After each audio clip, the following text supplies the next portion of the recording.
சொந்தமாக வீடு கட்டுறதுங்கிறது நம்ம எல்லாத்துக்கும் ஒரு கனவு. ஸோ நமக்கு கட்டி கொடுக்க போகிறவங்களுக்கு அது வந்து கனவு கிடையாது. 100 வேலையில் அது ஒரு வேலை. ஸோ அந்த வேலையை வந்து எப்படி நம்ம எஃபெக்டிவாக முடிக்கலாம். ஸோ நான் வந்து கட்டும்போது என்னென்ன மாதிரி மிஸ்டேக்ஸ் பண்ணேன், என்னோடய எக்ஸ்பீரியன்ஸை வந்து ஷேர் பண்ணலாம் அப்படின்ட்டு இந்த வீடியோ. ஸோ லாஸ்ட் வீடியோவில் ஃபஸ்ட் நம்ம வீடு கட்டலாம் முடிவு பண்ணோன்னா என்னென்ன விஷயங்கள் நம்ம பிளான் பண்ணிக்கலாம்னு சொல்லிட்டு நான் ஷேர் பண்ணியிருந்தேன். ஸோ பார்க்காதவங்க அந்த ப்ரீவியஸ் வீடியோ பாருங்கள். ஸோ இந்த வீடியோவில் ஒரு இன்ஜினியரை மீட் பண்ண உடனே என்னென்ன விஷயங்கள் நம்ம பண்ண வேண்டியிருக்கு, நான் பண்ண மிஸ்டேக்ஸ் என்ன, அதை எப்படி வந்து ஃப்யூச்சரில் கரெக்ட் பண்ணிக்கலான்ட்டு இருக்கேன். ஸோ அந்த மாதிரி விஷயங்களை உங்க கூட ஷேர் பண்ணலான்ட்டு இருக்கேன். ஸோ வாங்க வீடியோக்குள்ளே போகலாம். ப்ரீவியஸ் வீடியோவில் சொன்ன மாதிரி நம்ம வந்து எந்த அளவுக்கு சிவில் நாலேஜ் வளர்த்துக்கிறோமோ அது வந்து இந்த ஃபேஸில் வந்து ரொம்ப ரொம்ப முக்கியமாக இருக்கும். இப்போ நீங்கள் வந்து ஒரு இன்ஜினியர் டிசைட் பண்ணிட்டீங்க, அவரோட பேச போகிறீங்க அப்படின்னா முடிஞ்ச அளவுக்கு சொந்தமாக வந்து நீங்களே ஒரு அக்ரிமெண்ட்டை டிசைன் பண்ண ட்ரை பண்ணுங்கள். உங்களுக்கு இருக்கிற நாலேஜை வச்சு இப்போ எந்த மாதிரி ஸ்டீல் போடலாம், எந்த மாதிரி பிரிக்ஸ் சூஸ் பண்ணலாம், இப்போ ஒயர் கட் பிரிக்ஸ்னால் என்ன, மார்க்கெட்டில் எந்த மாதிரி பிரிக்ஸ் இருக்குது, இது எல்லாத்தையும் வச்சு ரஃப்பாக நீங்களே வந்துட்டு ஒரு அக்ரிமெண்ட்டை டிசைன் பண்ணுங்கள். ஸோ இன்றைக்கி இருக்கக்கூடிய டைமில் ஏஐ டூல்ஸ் ஆகட்டும், இல்லை ஜென்ரலாக ஒரு கூகுள் சர்ச்சில் ஆகட்டும், சாம்பிள் அக்ரிமெண்ட் ஃபார் கன்ஸ்ட்ரக்ஷன் அடிச்சிங்கன்னா நிறைய சாய்ஸஸ் வரும். அது போக ரியல் டைமில் எந்த மாதிரி மெட்டீரியல்ஸ் யூஸ் பண்ணலாம் அப்படின்ட்டு நீங்கள் அந்த சஜஷன்ஸையும் வாங்கிக்கலாம்.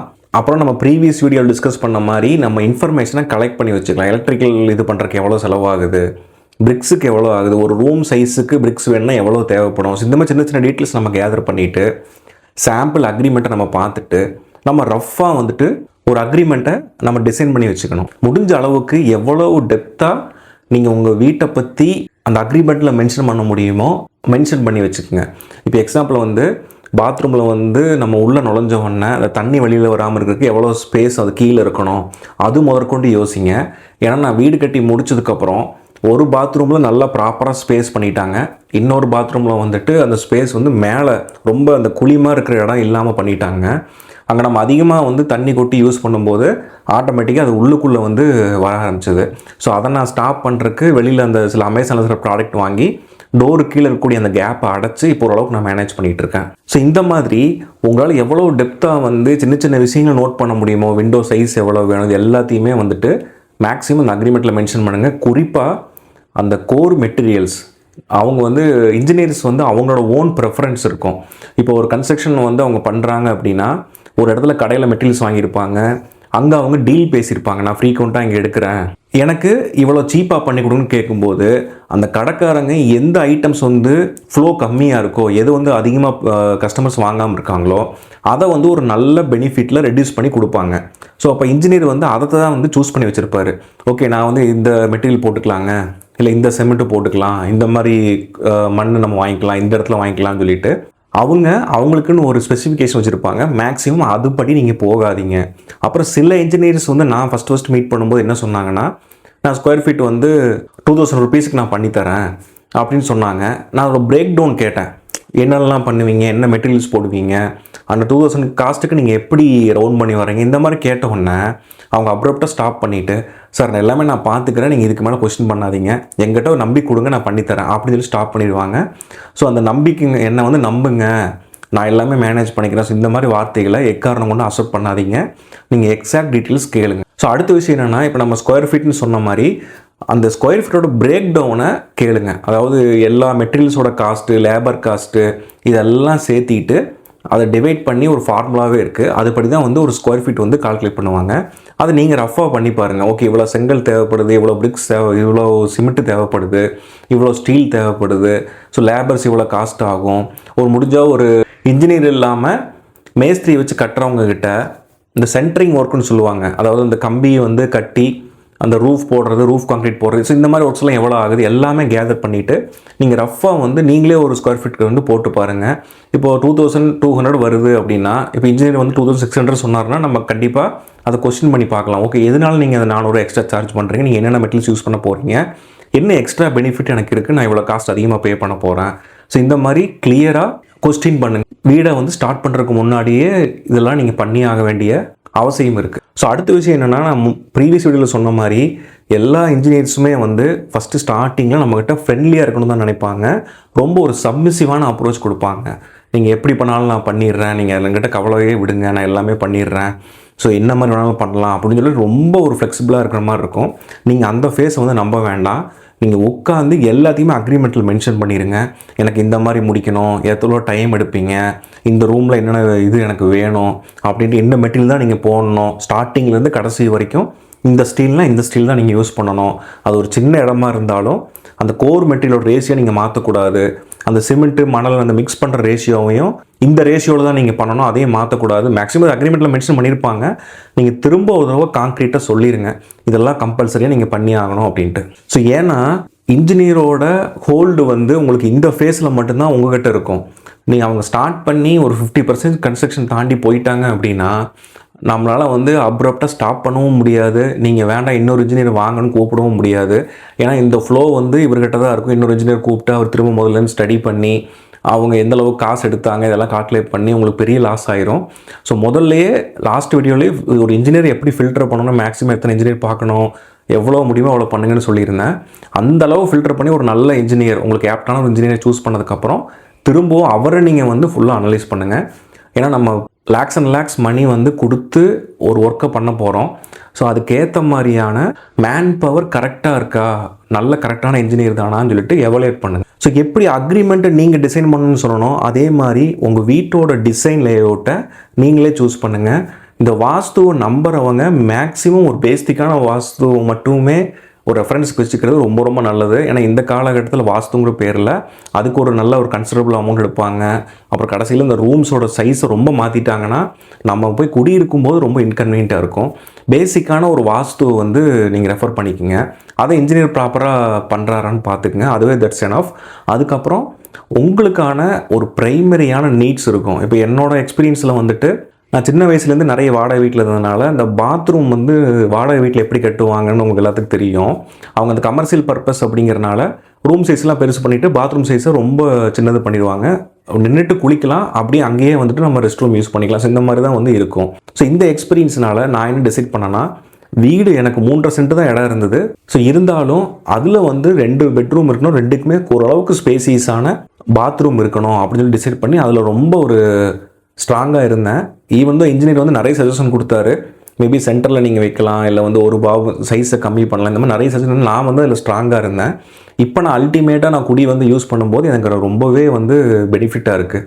அதே மாதிரி பார்க்கிங் ஸ்பேஸும் முதல்லையே நீங்கள் ப்ராப்பராக டிசைன் பண்ணிக்கிங்க எவ்வளோ வேணுன்ட்டு. எனக்கு இதெல்லாம் பெருசாக எக்ஸ்பீரியன்ஸ் இல்லை. அவங்க சொல்கிறது வந்து சார் இவ்வளோ 20 ஃபீட் இருக்கும், 18 ஃபீட் இருக்கும் அப்படிலாம் சொல்லும்போது ஓகே நம்ம நினச்சா அவங்க என்ன சொல்லுவாங்கன்னா 2 காரணத்தில் 3 காரணத்துலாம் டக்குன்னு சொல்லிவிட்டு அவங்க சீக்கிரமாக ஸ்டார்ட் பண்ண தான் ட்ரை பண்ணுவாங்க. நீங்கள் என்ன பண்ணுங்கள், நீங்கள் ப்ராக்டிக்கலாக போய் அந்த ஸ்பேஸ் கரெக்டாக இருக்குமா, ஒரு காரை நிறுத்தி எல்லாமே ட்ரை பண்ணி பார்த்துருங்க. ஏன்னா நான் வந்து பார்க்கிங் ஸ்பேஸ் வந்து இந்த டயக்ராமில் பார்க்கும்போது நல்ல ஸ்பேஸஸாக இருக்குன்னு சொல்லி நினச்சிட்டு இருந்தேன். அதுக்கப்புறம் ஒரு ஆல்டோ கார் நிறுத்துகிற அளவு தான் வந்து ஸ்பேஸ் கிடச்சிது, அதுக்கு மேலே கிடைக்கல. ஸோ அதுக்கு ரூம் சைஸும் ஒரு காரணம் தான். இருந்தாலும் நீங்கள் இது எல்லாமே முதல்ல டிசைட் பண்ணிக்கிங்க. உங்களோட கன்வீனியன்ட்டை இன்ஜினியர் சாய்ஸ்னாலும் சரி, இப்படி கட்டினா நல்லாயிருக்கும், அப்படி கட்டினா நல்லாயிருக்கும், இல்லை வாஸ்துப்படி அப்படி வைங்க, இது சைஸ் சின்னது பண்ணி அப்படிங்கிறதுல மேக்ஸிமம் வந்துட்டு ஓகே சொல்லாதீங்க. உங்களோட சாய்ஸில் வந்து கெடுபடியாக இருங்க. எனக்கு இவ்வளோ பெரிய ரூம் வேணும்னா கண்டிப்பாக அது ரூம் வேணும், எனக்கு இந்த மாதிரி பார்க்கிங் ஸ்பேஸ் இப்படி இருக்கணும், அதுக்கு இன்னும் 1 மாதம் எடுத்தாலும் பரவாயில்ல, டிசைனில் ஃபுல்லாக ஃபோக்கஸ் பண்ணுங்கள். இன்கேஸ் இஃப் நீடட் ஒரு ஸ்பெஷலிஸ்ட்டை போய் அப்ரோச் பண்ணுங்கள். இந்த டிசைனிங் சொல்லிட்டு அந்த ஆர்கிடெக்ட்னு இருக்காங்க, அவங்களுக்கு அந்த பணத்தை கொடுத்தாலும் ஒர்த்து தான். ஒருவேளை இது ஈஸியாக மேக்ஸிமம் எல்லாருமே ஓரளவுக்கு நாலேஜ் இருக்கவங்களே பண்ணிடலாம். சுத்தமாக இல்லை நான் இன்னும் லைட்டாக பண்ணணும், நல்லா சூப்பராக பண்ணணும்னு நினைக்கிறவங்க அந்த ஸ்பெஷலிஸ்ட்டோட ஹெல்ப்பை கண்டிப்பாக எடுத்து. ஸோ அதுக்கப்புறம் முடிஞ்ச அளவுக்கு செப்டிக் டேங்க், வாட்டர் டேங்க் இது எல்லாமே எவ்வளோ ஸ்பேசிஸாக கட்ட முடியுமோ கட்டிக்குங்க. குறிப்பாக சோக் பிட் போடும்போது இன்ஜினியர் வந்துட்டு தற்போதைக்கு அந்த வீடு முடிஞ்சு அந்த கிரகப்பிரவேசம் நடக்கிறதுக்கு ஓகே ஒரு 1 or 2 இயர்ஸ் மேனேஜ் பண்ணுற அளவுக்கு டெப்த்து மட்டும் போட்டு கொடுத்துட்டு ஓகே இது நல்லாயிருக்கும் சார் ரொம்ப நாளைக்கு வரும்னு சொல்லிட்டு போயிடுவாங்க.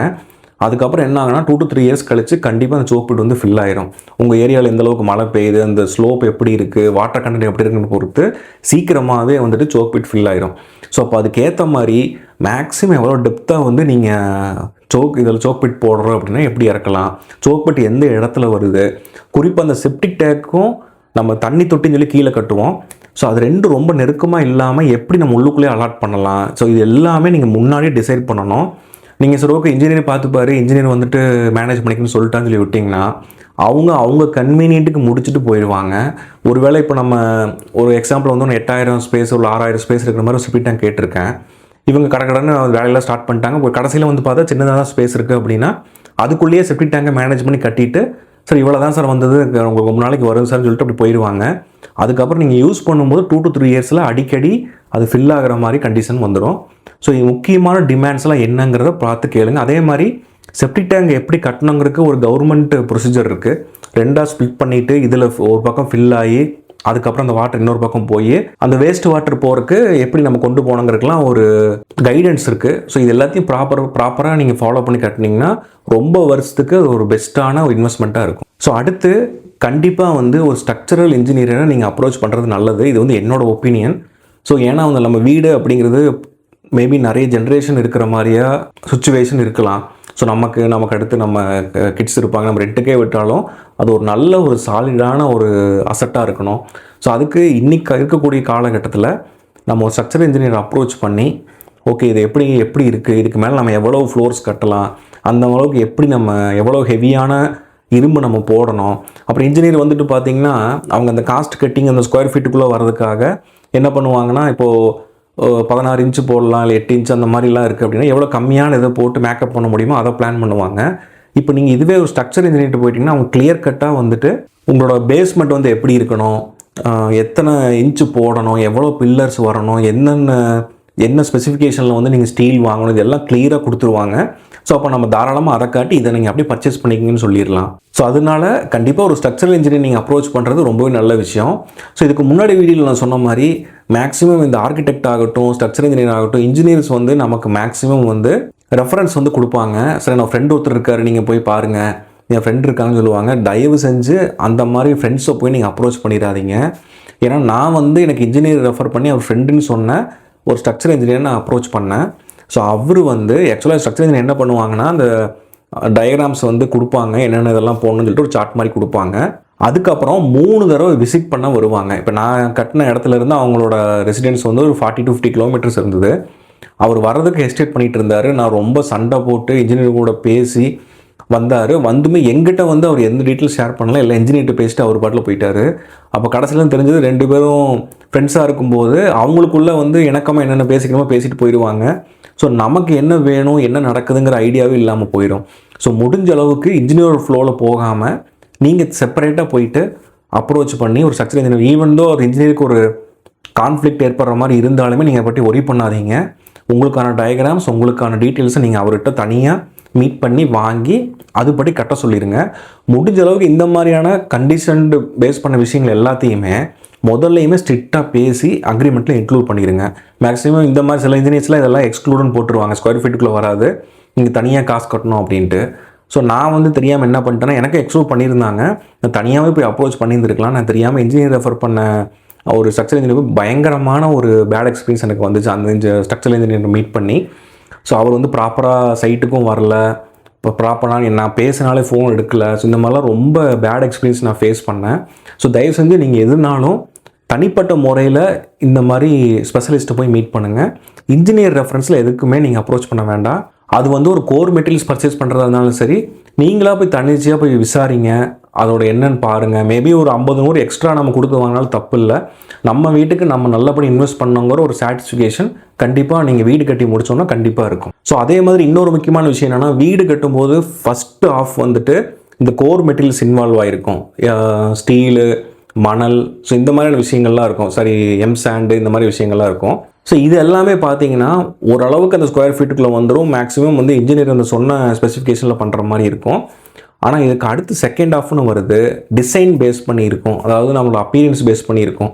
டைல்ஸு, வாஷ் பேஷன் மாதிரியான ceramic items, painting, interior works, இது எல்லாம் தான் நீங்கள் போட்ட பட்ஜெட்டை இன்க்ரீஸ் பண்ணுறதுக்கான ஸ்கோப் இருக்கக்கூடிய விஷயங்கள். ஸோ இந்த விஷயத்தை கிறிஸ்டல் கிளியராக நீங்கள் ஃபஸ்ட்டே கேட்டுருங்க. ஏன்னா நான் ஸ்டார்டிங்கில் நான் அக்ரிமெண்ட்லாம் ரொம்ப மைன்யூட்டாலாம் நான் படிக்கல.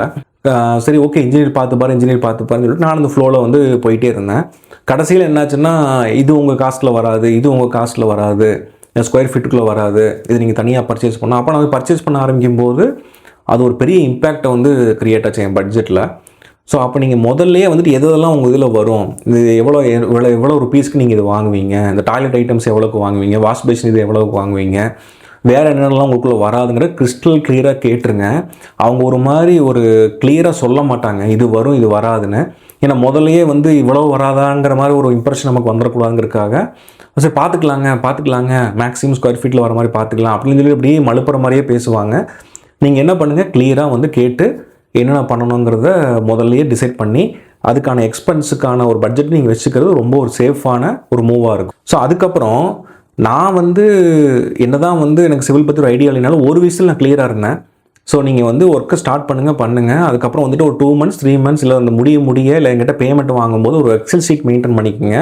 அந்த எக்ஸல் ஷீட்டில் வந்து என்னென்ன ஒர்க் பண்ணியிருக்கீங்க, அது எவ்வளோ காஸ்ட் ஆச்சுன்னு சொல்லிட்டு அந்த எக்ஸ்பென்ஸ் எனக்கு கொடுங்க. அது என்னதான் ஸ்கொயர் ஃபீட்டுக்குள்ளே வந்தாலும் நான் செக் பண்ணிக்கிறேன் அப்படின்னு சொல்லிட்டு அது சின்னதாக ஒரு மானிட்டரிங் பண்ண ஆரம்பித்தேன். ஸோ அதுலேயுமே வந்துட்டு சில கான்ஃப்ளிக்ட் வந்தது. பாதிக்கு மேலே வந்து அவர் சரியாக ஷேர் பண்ணலை, நான் ரொம்ப டிமாண்ட் பண்ணி வாங்குற மாதிரி இருந்துச்சு. ஸோ இதெல்லாமே நீங்கள் முதல்லையே பேசிக்குங்க. ஸோ அப்படி வாங்கும்போது என்னென்னா ஓரளவுக்கு நம்ம அவங்கள மானிட்டர் பண்ணிகிட்டு இருக்கோங்கிற ஒரு ஃபீல் வந்து அவங்களுக்கு கிடைக்கும். ஸோ அட்லீஸ்ட் நமக்கும் ஒரு சின்ன ஒரு சாட்டிஸ்ஃபேக்ஷன் இருக்கும். அப்புறம் அதே மாதிரி நான் லோன் சாங்ஷன் என்ன நினச்சேன்னா, நமக்கு இவ்வளோ அமௌண்ட் வந்திருக்கா, ஸோ ஒரு 50% கையில் கொடுத்துடலாம், அவங்க வேகமாக வேலையை முடிக்கட்டும், நம்ம வேலையை பார்ப்போம். ஸோ இந்த மாதிரி வந்து நான் நினச்சிட்டு இருந்தேன். அப்படி எப்போவுமே பண்ணிடாதீங்க. ஃபஸ்ட்டு இன்ஜினியர்ஸை அந்த வேலையை பண்ண சொல்லுங்கள். அதுக்கப்புறம் வந்துட்டு அது பண்ண அதுக்கேற்ற அமௌண்ட்டை கரெக்ட் டைமில் கொடுங்க. முதல்லையே கொடுத்து வைக்கிறது இல்லைன்னா சார் நான் சரி நீங்களே வச்சுக்கோங்க, உங்களுக்கு தேவைக்கேற்ற மாதிரி செலவு பண்ணி அப்படிலாம் நம்ம முதல்லையே அட்வான்ஸாக கொடுத்து வைக்கிறதுலாம் வந்து வேண்டாம். எவ்வளோ பண்ணியிருக்காங்கன்னு சொல்லி பார்த்துட்டு அந்த வெரிஃபிகேஷன் முடிஞ்சால் நீங்களும் ஒரு எக்ஸல் ஷீட்டோ இல்லை அட்லீஸ்ட் ஒரு ரிட்டர்னில் எவ்வளோ எக்ஸ்பென்ஸ் ஆகிருக்குன்னு சொல்லி பார்த்துட்டு அதுக்கேற்ற மாதிரி நீங்கள் உங்களோட லோன் அமௌண்ட்டையோ நீங்கள் சேர்த்து வச்சுருக்க பணத்தையோ இன்ஜினியருக்கு டிஸ்பஸ் பண்ணுங்கள். ஸோ அதுக்கப்புறம் நீங்கள் உங்கள் வீடு கட்டிகிட்டு இருக்கிற இன்ஜினியர் வேறு என்னென்ன ப்ராஜெக்ட்ஸில் இன்வால்வ் ஆயிருக்காருன்னு அதையும் பார்த்துக்குங்க. மேக்ஸிமம் ஒரு 2 ப்ராஜெக்டில் 1 ப்ராஜெக்டில் இருந்தால் பிரச்சனை இல்லை, ஃபுல் கான்சன்ட்ரேஷன் இங்கே இருக்கும். இல்லாட்டி என்ன பண்ணுவாங்கன்னா, வீடு கட்ட ஆரம்பித்தோடனே அவங்களுக்குன்னு ஒரு அசிஸ்டன்ட் இருப்பாங்க, இல்லை மேஸ்திரி இருப்பாங்க, அவங்ககிட்ட ஒரு பொறுப்பை ஒப்படைச்சிட்டு அவங்க இன்னொரு சைட்டுக்கு போயிடுவாங்க, இல்லை கேன்வாஸ் பண்ண கஸ்டமரை மீட் பண்ண அடுத்த ப்ராஜெக்ட்டுன்னு போயிட்டு இருப்பாங்க. அதை நீங்கள் முதல்லையே சொல்லி எனக்கு நீங்கள் அட்லீஸ்ட் வீக்லி 2 வரணும், 3 வரணும், இல்லை நீங்கள் தான் மானிட்டரிங் பண்ணணும், இல்லை இன்னொரு ப்ராஜெக்டை முடிச்சுட்டு அடுத்தது ஃபோக்கஸ் பண்ணுங்கள். ஸோ இந்த மாதிரியான விஷயங்கள்லாம் வந்து முதல்ல பேசிடுங்க. இல்லை நான் ஃபர்ஸ்ட் டைம் வருவேன் அதுக்கப்புறம் நான் வேறு ப்ராஜெக்ட்டில் பிஸியாகிருவேன்னு சொன்னால் அந்த மாதிரி இன்ஜினியரை நீங்கள் சூஸ் பண்ணாமல் இருக்கிறது நல்லது. ஈவன் உங்கள் வீடு 2 வீடு தான் கட்டிகிட்டு இருக்காருன்னா பரவாயில்ல. பெரிய பிஸியாக இருக்கிற இன்ஜினியர் கூப்பிட்டு வந்து பண்ணிவிட்டு அப்புறம் கடைசியில் நம்ம அவர் கொஸ்டினும் பண்ண முடியாது, அவர் சைட்டையும் பார்க்க வர மாட்டார், சும்மா பேமெண்ட்டுக்கு மட்டும் வருவார். ஸோ அந்த மாதிரி இன்ஜினியர்ஸை நீங்கள் சூஸ் பண்ணாமல் இருக்கிறது நல்லது. இதெல்லாம் முதலையே பேசிடுங்க. ஸோ இதெல்லாம் நான் பேச மறந்துட்டேன். கடைசியில் போக எனக்கு தெரிஞ்சது அவங்க இன்னொரு இது போகிறாங்க வர்றாங்க, நம்ம சொன்ன இடத்துக்கு இருக்க மாட்டாங்க, கூப்பிடும்போது வரமாட்டாங்க, ரெஸ்பான்ஸ் டிலே ஆகும். ஸோ இன்னொரு விஷயம் என்ன இருக்குன்னா, இப்போ நான் வந்து அட்வான்ஸாக ஒரு 2 lakhs கொடுத்து வச்சுருக்கேன் அப்படின்னா அவங்க பார்த்துட்டு இருக்கிற இடத்துல அந்த ஓனர் காசு தராமல் இருக்கும்போது நம்ம காசை அங்கே போடுறதுக்கு வாய்ப்புகள் இருக்குது. ஸோ எல்லா இன்சியலில் வந்து இல்லை நான் அப்படி பண்ண மாட்டேன்னு சொல்லுவாங்க. இருந்தாலும் ரியாலிட்டியில் அவங்க ஒரு விஷயத்தை மேனேஜ் பண்ணுங்கும்போது ஒரு பக்கம் எடுத்து 100 ரூபாய் கொடுக்க வாய்ப்புகள் இருக்குது. ஸோ முடிஞ்ச அளவுக்கு என்னென்ன ப்ராஜெக்ட்ஸ் போயிட்டுருக்கு அப்படிங்கிறதெல்லாம் கிளியராக கேட்டு வச்சுக்கோங்க. ஸோ இன்ஜினியரிங் சூஸ் பண்ணுறது ரொம்ப ரொம்ப முக்கியம். அதுக்கப்புறம் இந்த மாதிரி டேர்ம்ஸ் எல்லாம் பேசிக்கிறது ரொம்ப முக்கியம். குறிப்பாக அவரோட சேலரி என்ன, இப்போ இந்த ஸ்கொயர் ஃபீட்டுக்கு என்னென்ன விஷயங்கள் வருது, நீங்கள் எவ்வளோ சேலரி எடுப்பீங்க, உங்களோட ப்ராஃபிட் பர்சன்டேஜ் என்ன, இதெல்லாம் கேட்டுட்டு ஒரு எக்ஸல் ஷீட் மாதிரி அவங்க கண்டிப்பாக மெயின்டைன் பண்ணுவாங்க. இப்போ எல்லாரும் அதான் பண்ணிகிட்டு இருக்காங்க. இல்லாட்டி ரிட்டர்ன்லையாவது நீங்கள் எவ்ரி எக்ஸ்பென்ஸ் நீங்கள் இப்போ வந்து எவ்ரி பேமெண்ட் நீங்கள் கொடுக்கும்போது நான் வந்து இது கட்டிட்டேன், அடுத்து வந்து பேஸ்மெண்ட்டுக்கு மேலே கன்ஸ்ட்ரக்ஷன் பண்ணுறதுக்கு இவ்வளோ வேணும் அப்படிங்கும்போது அதுக்கான எவிடன்ஸ் நீங்கள் கலெக்ட் பண்ணுங்கள், பில்ஸை கலெக்ட் பண்ணுங்கள். என்னெல்லாம் பர்ச்சேஸ் பண்ணியிருக்கீங்க, என்ன பண்ண போகிறீங்க, என்ன ஒர்க்கு, இதெல்லாம் வாங்கி நீங்கள் ஒரு இது பண்ணிவிட்டு அதுக்கப்புறம் பண்ணுங்கள். பேக்கப்பில் உங்களுக்கு இதெல்லாம் தெரியல அப்படின்னா ஒரு இன்ஜினியர் வச்சுக்கோங்க, அவர்கிட்ட ரெஃபர் பண்ணி பண்ணுங்கள். ஸோ இது எல்லாமே கண்டிப்பாக நீங்கள் போடுற எஃபோர்ட் வந்து கடைசியில் வீடு கட்டி முடிக்கும்போது அது கண்டிப்பாக ஒரு ஒர்த்தான விஷயமா இருக்கும். ஸோ இந்த வீடியோவில் இன்ஜினியர் வந்து நம்ம பார்த்து ஃபிக்ஸ் பண்ணதுக்கப்புறம் என்னென்ன விஷயங்கள் நம்ம டிசைட் பண்ணலாம் அப்படிங்கிற என்னோடய எக்ஸ்பீரியன்ஸ் அண்ட் மிஸ்டேக்ஸை நான் ஷேர் பண்ணேன். ஸோ நெக்ஸ்ட் வீடியோவில் நம்ம வீடு கட்டிகிட்டு இருக்கும்போது என்னென்ன விஷயங்கள் நம்ம அவேர்னஸாக இருக்கணுங்கிறத நெக்ஸ்ட் வீடியோவில் நான் ஷேர் பண்ணுறேன்.